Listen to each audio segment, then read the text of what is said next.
कांवड़ की तैयारियां जोर शोरों पर हैं। अब आपको रोजाना इस तरह के वीडियो देखने को मिल जाएंगे जिसमें कांवड़ियों का आतंक सड़कों पर खूब दिखाई देगा, किसी को पीटते हुए। खास तौर से अगर कोई मुसलमान गाड़ी के अंदर जा रहा है, कोई महिला बुर्का पहने हुए है और उससे अगर खुदा ना ख्वास्ता कोई छोटी सी भी गलती हो जाती है, एक बहाना तलाश किया जाता है और उसके बाद उसको गाड़ी को तोड़ फोड़ करके उसको आग के हवाले कर दिया जाता है। या फिर अगर कोई अधिकारी कानून पढ़ाने की कोशिश करता है, उनको ये कहता है कि डीजे की आवाज को कम करें या डीजे की ऊंचाई कम हो या डीजे पर चढ़कर ना बैठो, तो फिर इस तरह का मामला सामने आता है। देखिए ये वीडियो।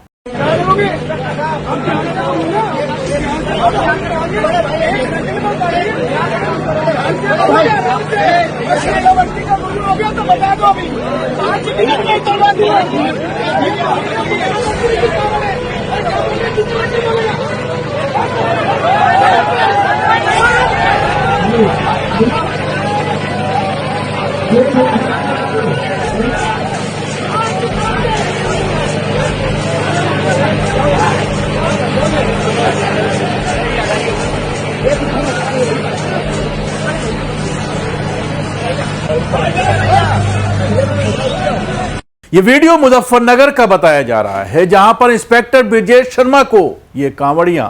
धमका रहे हैं और ये कह रहे हैं कि अगर तुम्हें अपनी वर्दी पर बहुत ज्यादा घमंड है तो 5 मिनट में मैं तुम्हारी वर्दी उतरवा सकता हूं। जाहिर सी बात है,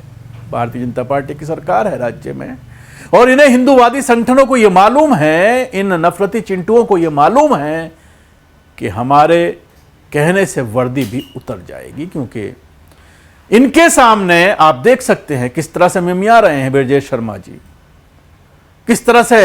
बोलने की हिम्मत नहीं जुटा पा रहे हैं, उनको धमका नहीं पा रहे हैं और उसके बाद खुद ही पीछे हटने पर मजबूर हो जाते हैं। वो एसएसपी मेरठ का अविनाश पांडे जो एक दलित को वैन में जाकर के जबरदस्त उनकी पिटाई करता है, लेकिन शर्मा जी हिम्मत नहीं जुटा पाते, क्योंकि शर्मा जी ये कह रहे थे, उनकी सिक्योरिटी की वजह से, उनकी सुरक्षा की वजह से ये कह रहे थे कि डीजे के ऊपर चढ़ करके ना बैठे, लेकिन कोई सुनने वाला नहीं है। और उल्टे ऊपर ये आरोप लगाया गया उनके ऊपर कि पिछले साल भी तुमने मुझे धमकाया था, ये कहा था कि चौकी में ले जा करके तुम्हारी पिटाई करूंगा, चलो मैं तुम्हारे साथ चलने को तैयार हूं। और उसके बाद उनके ही कुछ पुलिस वाले, उनके कुछ साथी ही बीच बचाव करते हुए नजर आते हैं। लेकिन अगर गलती से यह हरकत किसी ने ताजिए के प्रोसेशन के दरमियान की होती, ताजिए की ऊंचाई नापते हुए नजर आ रहे थे उत्तर प्रदेश का एक अधिकारी, एक नफरती, हाथ में बड़ा इंच टेप लेकर के चल रहा था ताजियों के साथ साथ, और ताजियों की ऊंचाई 10 फुट तक नापते हुए उसने बाकायदा एक वीडियो बनाया, सोशल मीडिया पर डलवाया गया, ये दिखाने के लिए ताकि उसका प्रमोशन हो सके, अधिकारियों और योगी आदित्यनाथ की नजर में उसका जो है नंबर्स बढ़ सके। इस तरह की हरकत आप अंदाजा लगा सकते हैं कि यही दो तस्वीरें, दो तरह की तस्वीरें जब पूरी दुनिया में जाती हैं, खासतौर से अरबी मीडिया और इंग्लिश मीडिया में जब जाती हैं, अल जजीरा जैसे चैनल जब इस तरह के वीडियोस को शेयर करते हैं और सवालात खड़े करते हैं कि किस तरह से हिंदूवादी संगठनों के सामने पूरी तरह से भीगी बिल्ली बन जाते हैं, ये अधिकारी हिम्मत नहीं होती, गिरफ्तार करना तो छोड़िए, इंटरवीन करने तक की, उसका विरोध करने तक की हिम्मत नहीं जुटा पाते हैं ये अधिकारी। और शर्मा जी ने भी आपने देखा कि किस तरह से मिनमिनाते नजर आए, भीगी बिल्ली बनते नजर आए उसके सामने, और वहां से उन्होंने जाने में ही अपनी आफियत समझी, बेहतर समझा कि मैं यहां से चला जाऊं। हालांकि अभी जब ताजिए का प्रोसेशन हो रहा था, जब मुहर्रम का 10 मुहर्रम था, तो उस दिन आपने देखा था, उससे पहले किस तरह से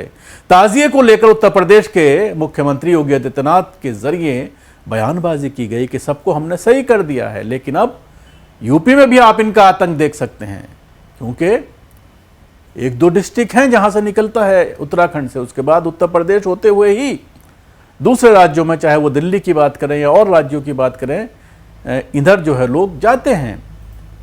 तो सबसे ज़्यादा आतंक जो है यूपी में ही दिखाई देता है और कई कई दिनों के लिए सड़कों को पूरी तरह से बंद कर दिया जाता है। वो प्रशासन, वो पुलिस जो बार बार ईद और बकरीद के मौके पर मुसलमानों को ईदगाह या मस्जिद के बाहर अगर 8-10 नमाजी भी हैं 5 मिनट के लिए नमाज पढ़ने नहीं देती, वो अब इनके ऊपर फूल बरसाती हुई नजर आएगी और पूरे रोड को 20 दिन के लिए हाईवेज को बंद कर दिया जाएगा।